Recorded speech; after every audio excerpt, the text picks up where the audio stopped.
Hey everybody, it's Wade with Summit Healthcare Education.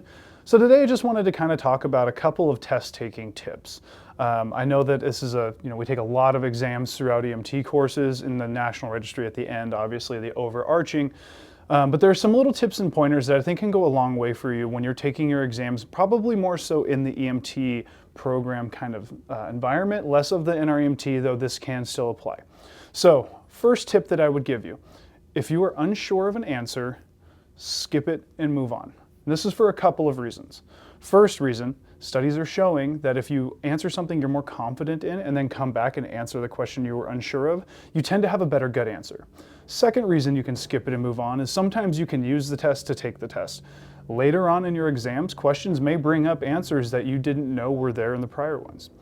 Second piece of advice I would give you is that if you're really unsure of an answer, break it down in reverse. Look at your answers and then your question.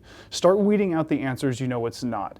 So if you say A, B, C, and D, and I know it's not A, I know it's not D, that leaves you a 50-50 guess. Now, obviously, guessing is never going to be our go-to, and we need to study up to be prepared, but in a situation where you have to just make an educated guess, give yourself better odds. We'd rather have a 50-50 than a 25% chance of success.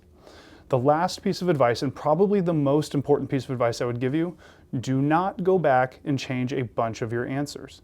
It's okay to go back and revise your work, make sure you take a look at it and make sure answers line up the way you want.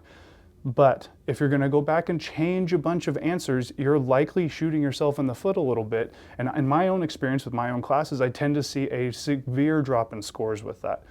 So trust your gut. It's okay to go back and maybe look at an answer or two, but just remember it's really, really easy to overthink something and spin yourself into a circle into a wrong answer. So that's all I really have for you today as far as our test tips go. If you have any questions, feel free to shoot us a comment and like and subscribe. See you next time.